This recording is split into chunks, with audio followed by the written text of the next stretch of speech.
Well, hey, Journey, thanks for joining us this weekend. My name is Abby. I'm one of our pastors here, and this weekend, I get the honor of hosting our 3 in 7 Communicators weekend. You heard about that a few minutes ago, but I'm excited because all weekend long, you'll have the opportunity to hear from some leaders in our church as they talk about this topic of insecurity. Now, I know what some of you are thinking. You're like, that is the last thing I want to talk about, but I promise you, this weekend is going to bring you some hope and some encouragement. We've been talking about this insecurity thing as the focus of our series, Enough is Enough. Pastor Mark kicked it off a few weeks ago, and if you missed any of those messages, you're going to want to make sure that you catch those on our YouTube channel. But he really has painted this incredible picture of what happens in our lives when we stop focusing on the negative voices in our heads or the negative voices of other people around us, and instead start focusing on God and what God says about us. That's where we find our real security. I've loved listening to every message so far in this series, and I'm just so grateful for Pastor Mark, the way that he loves all of us and leads this church. I know he cannot wait to be back with us next weekend.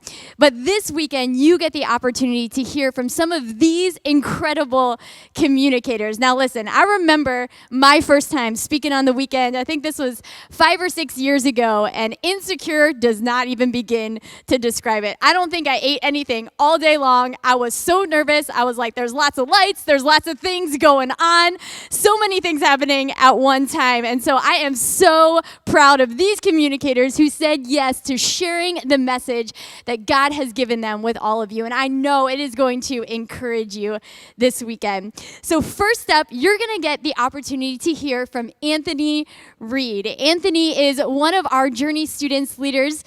He loves pouring into the next generation. He just graduated from Potential, which is our 9-month leadership intensive. And he just has this way of bringing joy to any environment that he is a part of. And I can't wait for you to hear from him this weekend. So here we go. Anthony, you are up.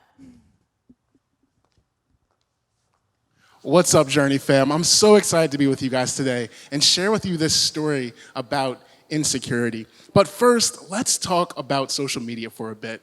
I grew up back in the day with MySpace, and that was back when we thought it was a good idea to publicly rank our friends in a top 8. And sometimes I think about ranking my friends in a top 8 again, but I think that's how you end up with less than 8 friends. And for my students who are all over Snapchat, this was well before that, back in the day when you actually had to get on a computer to do social media. But I think that we all can agree, social media makes it so easy for us to fall into that comparison trap. We see the things that our friends are posting, and we think, that should be us. We should have those things. That's what our life should look like. And I think that's how the enemy of our faith gets us. We start to get distracted, and when we feel discounted or less than, we miss out on what God has for us. We're not following that calling that He's put on our lives. How we feel can influence where we follow if we're not careful. But we're not the only ones who struggle with this. In fact, there's a story of a man named Gideon in the Bible. Gideon is called upon to save the Israelites from the Midianites. At this time, the Israelites are developing crops, and the Midianites are going around and destroying all of that, just making life plain old tough. Gideon, while just doing his job and hiding from the Midianites, is visited by, get this, an angel. And that angel approaches Gideon, and Judges 6:12 says, the angel of the Lord appeared to him and said, mighty hero, the Lord is with you. And goes on to tell Gideon to go and rescue Israel. But how does Gideon reply to that? He basically says there's no way he's going to rescue Israel. No way he can do that. He is from a weaker clan, and in that clan, he's from the weaker family, and in that family, he is the least. And right there, we get to see a picture of how Gideon is looking at the world through this lens of comparison. Because in order to be the least, there have to be others that he is considering better or the best. But also in this story, we get to see the way that God sees us. And it's missed if we're focused on how we see ourselves. Look back at that story at the way that Gideon is addressed. He is called mighty hero. God saw him as powerful, worthy, mighty, top shelf. And that's the same way he sees each and every one of us. And it's not because of who we are on our own, but it's because of who he is and who he created us to be. When I was younger, one of my favorite things to do on the weekend was to wake up on Saturday morning and start watching some cartoons. Nothing could compare to a big bowl of Cinnamon Toast Crunch and plopping down on the couch to watch my favorite cartoon series. And at that time, one of the images that I can remember was when the main character had a tough decision to make. There would be an angel that would pop up on one shoulder and a more devilish character on the other shoulder. They would give that main character two choices. They were offering them two voices. In the story of Gideon, and within each of us, there are two voices. The voice of the enemy that speaks discouragement, that voice that tells us we're not strong enough, prepared enough, smart enough, religious enough. Insert the blank, enough. But then, let me tell you about another voice, God's voice. Sometimes it's a little more quiet and we really have to listen for it. But it's that voice that tells us the things that we can do, who we can be, speaks life over us, and it reminds us that we're enough because he is enough. If we're created by a great God, how can we call ourselves anything less than great? If God calls us a mighty hero, who are we to say otherwise? How can the creation question the creator? During this recent season, there have been some tough decisions that we've all had to make, like whether we should keep on those sweatpants or just rock that robe when we go to check our mail. But when it comes to following God's calling on our lives and making the difference he is calling us to make, there's going to be two voices. One voice that says, hold on to your time, hold on to your gifts because you're not enough. And then that voice that says to go, make a difference, serve because God is enough. That voice that tells us to stay on the sidelines, that we can't do that because we're not like them. And then that voice that reminds us that God only made one, you. Which voice are you going to listen to? Two voices, two choices. Gideon had to choose whose voice he wanted to listen to, whose perspective did he want to trust. In Gideon's story, he finally listens to that right voice. He goes where he is being sent, and he wins the battle. God is right, and it should come as no surprise because it's God. And when we follow through, we take that step that God is telling us to take, he shows up, our faith gets to grow, and he gets the glory. Comparing ourselves to others and who we think we need to be to make the difference that God is calling us to make can leave us stuck in doubt. And instead of doing the things God has told us to do, we're stuck not making that difference. Even as followers, we may still struggle with that voice of doubt and insecurity. Typically, it's going to be right after we've been offered an opportunity that we feel unqualified for. Or it's when God is telling us to do something that we think is too big for us. But when we take that step, we follow through and do what God is asking, even when we're not sure, even in despite of our insecurities, we are choosing to listen to his voice and what he says about us. We're choosing to find our security and our identity in God. Insecurity reveals a bigger question of our identity within us. But when we know who we are and whose we are, we can step out with security, confidence, and faith and make the difference that God has called for us to make. Two choices, two voices. Which one will you choose? Wow. Anthony Reid, bringing it. Man, that was incredible. I love that. We had two voices, two choices. And I think that is such a reminder to all of us that we have a choice when it comes to insecurity, and we can choose to listen to God's voice instead of all of those voices around us. I love that. It made me want some Cinnamon Toast Crunch too. That was a whole lot of fun. I love that. And next up, you're going to get the opportunity to hear from Andrea Beemler. All right, Andrea is our Central Journey Kids director, and she's been on our team here at the Journey for more than 4 years, and I have seen so much growth in Andrea. She really does have such a unique gift of encouraging other people. She has such a pastoral heart, and it is always a privilege to be in a room with Andrea. So I can't wait for you to hear from her today. Enjoy.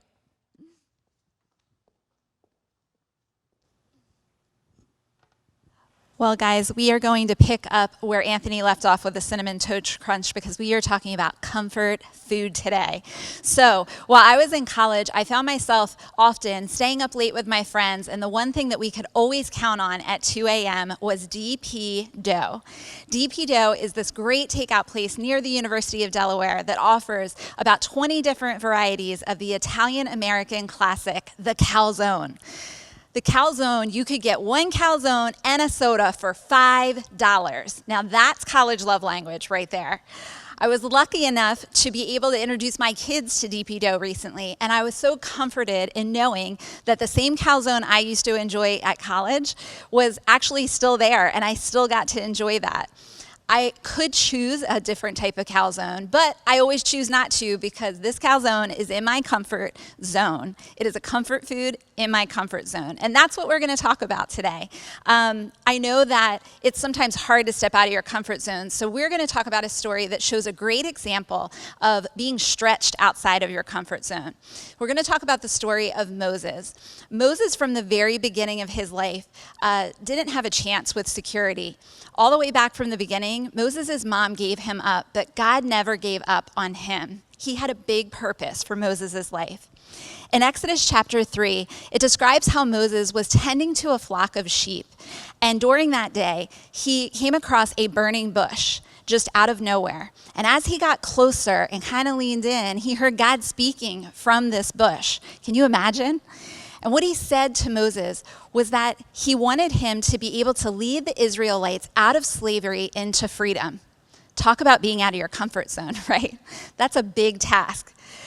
Well, Moses was scared. He felt inadequate for the challenge, and he started to question the calling that God gave him. Have you ever felt inadequate for the roles in your life? I know I have. Most recently for me, being a full-time working parent while also trying to homeschool my kids was definitely a role that I felt inadequate for on a daily basis during quarantine. But I've also had roles that I felt inadequate in my relationships. I feel inadequate as a spouse. I felt inadequate as a sister, as a friend, as a daughter, and just like Moses in this example, in my ability to be able to lead others. It can be so difficult when we feel inadequate or just not good enough. And if you can relate to any of those stories, then I know that you can relate to the excuses that Moses started to give as he started to protest with God about this calling. As the story continues, Moses pleads with God 5 times, not just once, but 5 times to get out of this mission. He says things like, "Who am I to lead the people of Israel out of Egypt? What if they won't believe me? Lord, I'm not good with words. I get tongue-tied and my words get tangled." And finally, my favorite, "Lord, please send anyone else." I know I've thought that last one more times than I would like to admit. It would be easy for us to say, "Moses, God is speaking to you directly from a burning bush. Like, that doesn't happen every day. Just obey God. Like, clearly this is a big deal." Because if you're like me, you want that sign from God and that intense clarity from him of what is to come next. Because we know that when we don't know what's going to come next, that's where the insecurity is. We start to over-anticipate what will come next, and we fill our heads with worry. Our thoughts can compile and create anxiety about stepping outside of our comfort zone. We can let the gap between our weaknesses and God's calling on our life to breathe this insecurity that can control us or even paralyze us and not let us move forward. I experienced the same feeling about 6 years ago. The company that I had been with for over 15 years was restructuring my department, and that was going to leave me without a job. The jobs that were left were not really going to fit for me or my family. So I was being stretched out of my comfort zone because I had to make a decision on what I was going to do with that. I was scared of the unknown, but I felt like God was really calling me to change directions and leave the company that I had known for the last 15 years. Now, I didn't know what my next step was at that time, and I was feeling very, very insecure. I had applied for jobs. I wouldn't hear back. I just really wasn't sure what to do. I once was a very successful sales executive, only now to be left with discouragement and fear. I started to wonder, did I even make the right choice? Did I screw something up here? I don't know about you, but when God calls us to do something big, for me, it's always been out of my comfort zone. Opportunities that God has given me have always appeared unattainable or difficult at first because I'm so aware of what my weaknesses are. But God wants us to be aware of what His strength does in our weakness. In my comfort zone, I'm alone. But when I step into God's zone, I'm grown. As I searched for a glimmer of hope in these job opportunities, I felt like I had no answers, I didn't know what to do, and I needed God's help. During one of my slot and spots, my time and place with God, I heard God clearly. He told me to go back and ask for the job that had most recently turned me down. And I felt like Moses in that moment, right? Like, God, you want me to do what? I remember leaning off my chair in my slot and spot. What? That's the most unnatural thing to do. I wasn't really sure what to do because I thought, you were there when they said no, right? Why are you asking me to do that? But when we step out of our comfort zone, we are stepping into what God has for us next. He wants us to lift our heads beyond the strength that we see in ourselves. He wants us to trust Him to give us the courage. He wants us to trust Him to give us the confidence and to trust Him to give us the resources that will fill those gaps in our weaknesses. In our comfort zone, we're alone. But when we step into God's zone, we're grown. In Exodus chapter 3:12, God answered Moses' fears. He said, I will be with you. In Exodus 4:12, He continues to empower Moses. Now go, I will be with you as you speak, and I will instruct you in what to say. If you read on in Exodus, you'll see that Moses did go on his mission.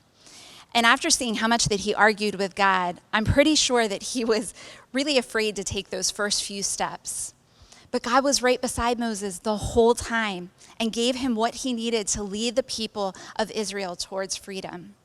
What started out as one of the most vocal statements of insecurity in the Bible ended with one of the most successful rescue missions of its time.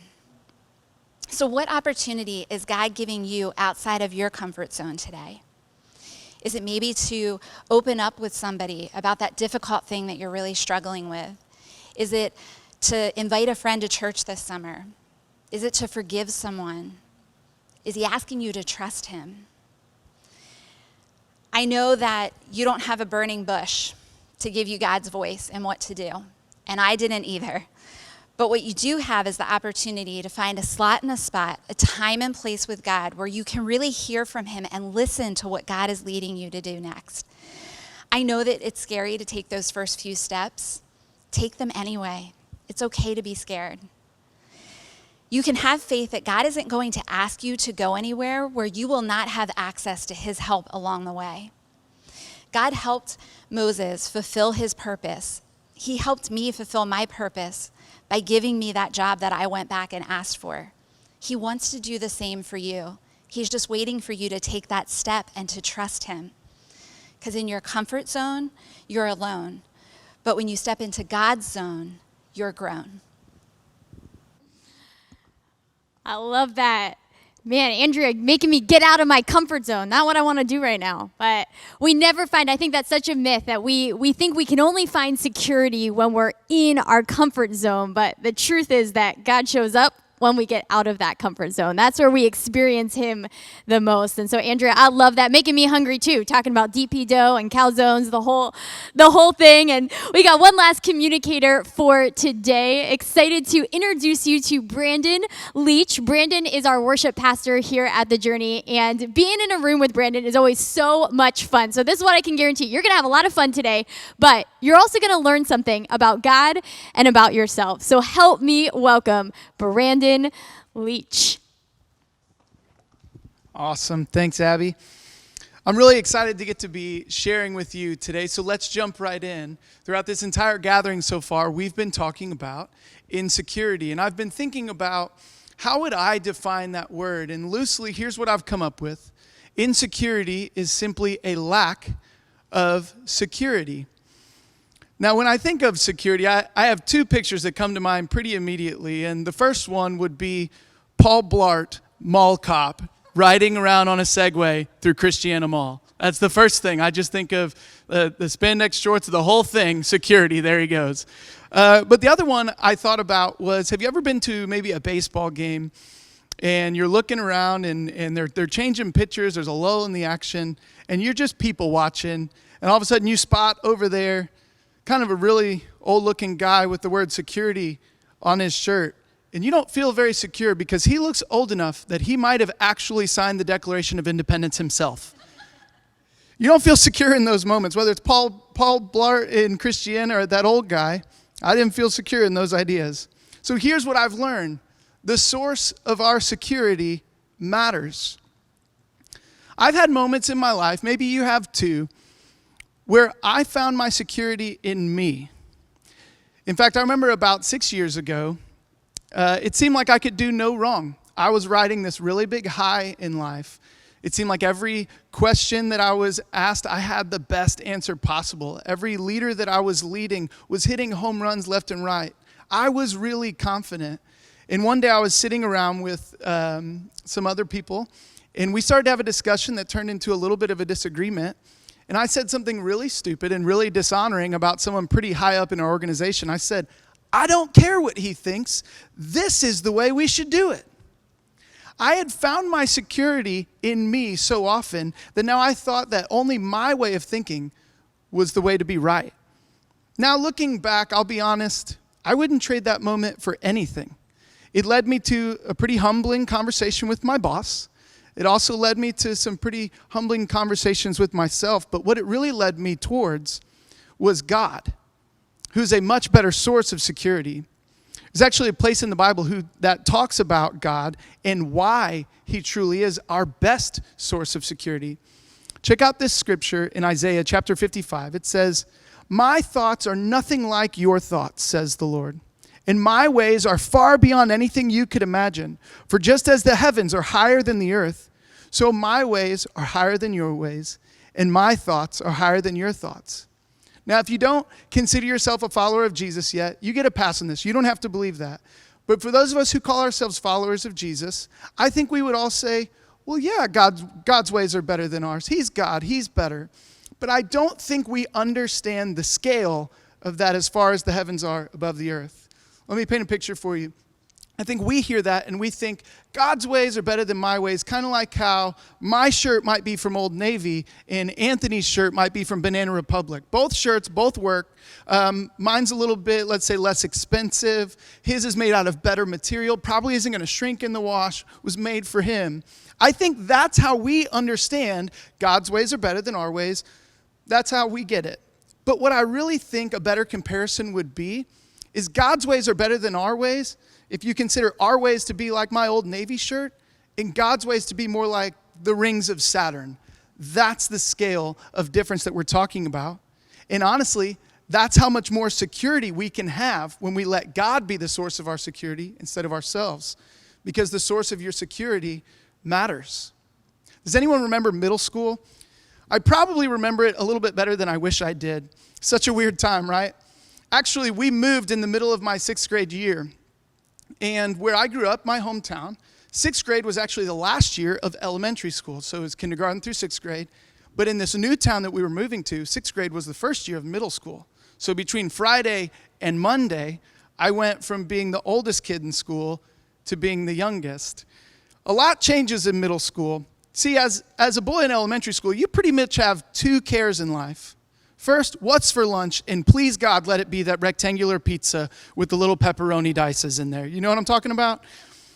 The second one is like, I hope I get to be the pitcher in kickball today at recess. That's about all you care about on Friday in elementary school. But now on Monday, these kids are cooler than those kids. Boys are liking girls. Girls are liking boys. Things are getting crazy fast. What is going on here?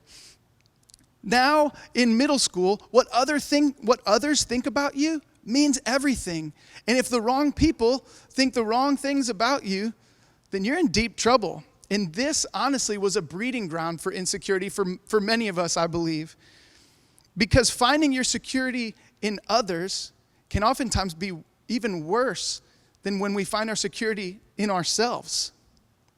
My wife and I, we actually have twin girls who just this past year started middle school. So if you could go ahead and press pause on this gathering and pray for us, that'd be great. I'd appreciate it.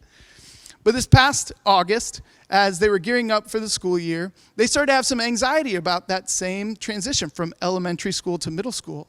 And we sat down one night and we talked, and we told them that the secret sauce to middle school is found in the word confidence. We want you to be confident, girls, in who God says you are, because every other person's got an idea of what they think you should be, but God has a plan for who he thinks you should be. And the only way to know that is you have to stay close enough to God that you can hear when he tells you who you're supposed to be. He'll let you know who he's called you to be. The source of your security matters. And let's be honest, I think all of us can agree that middle school is a weird, scary place. But since middle school, we've had to start caring and worrying about things that were much worse than sixth grade body odor. I think many of us have suffered loss and grief and depression. Many of us have gone through financial hardships or maybe some scary medical diagnosis. And by themselves, these things can really worry us. And if we find our security in ourselves or in others, these things can seem absolutely insurmountable. But remember that God that we talked about earlier? The one whose ways are higher and better, rings of Saturn, Old Navy shirt, that God? He promises to be with us in and through everything we go through. Look at what his word says in Psalm 23. Even when I walk through the darkest valley, I will not be afraid, for you are close to me. Your rod and your staff protect me and comfort me. You prepare a feast for me in the presence of my enemies. You honor me by anointing my head with oil, and my cup overflows with blessings. When we find our security in God, and not ourselves, not in others, we can walk through the darkest valleys on this earth, and we don't have to be afraid. In fact, we can have peace and comfort. We can be sitting at a table surrounded by people that we would see as enemies, and we'll be fearless because we know that God is with us. And what I think I've learned is that when we find our security in God, if we'll sit at that table long enough, what we'll discover is those weren't our enemies. It was our insecurity that labeled them as enemies. Make God the source of your security, because the source of your security matters. Wow. That was amazing. I love that. What an incredible reminder that the source of our security matters. And you got to catch this. I mean, this was really what we talked about all day long, that our security can't ultimately come from in here because we'll get disappointed. We'll let ourselves down. If we just try to tell ourselves, keep doing it, keep working harder, you'll figure it out, you'll become enough eventually. But at the end of the day, it just leaves us empty. But the truth is that there is a source of our security that's far better than anything that we can find in here or out there. It really is. Our source of security is up there. It's our God, a God who loved us so much to send his son Jesus for us, to die a death on a cross so that we could be made right in our relationship with God, not because of anything that we'd done, but because of what his son Jesus had done. And so if you're watching this weekend and maybe you've had some of those moments of insecurity, you've probably had some of those moments of frustration, wondering, is this all there is? And when am I going to figure it out? I want to invite you to take that step into a real relationship with God, because everything we talked about today, all of that security we talked about, that's not something elusive. It's not something out there. It's something that you can have when you stop trying to do life on your own and start doing life with Jesus. And if that's you this weekend, I want to invite you in just a moment to pray one simple prayer with me to say, hey, I'm done doing life on my own. I want to say yes to a life with Jesus. You can pray these words with me. God, we come to you and we thank you that you are a God whose ways are so much higher, so much better than anything that we could imagine. God, we give you the honor and the praise. And right now in this moment, we come to you and we say, hey, we're tired of doing life on our own. We want to give our lives to you. We want to make Jesus leader and Lord of our lives. No more striving, no more trying, no more doing it on our own. We give everything up to you.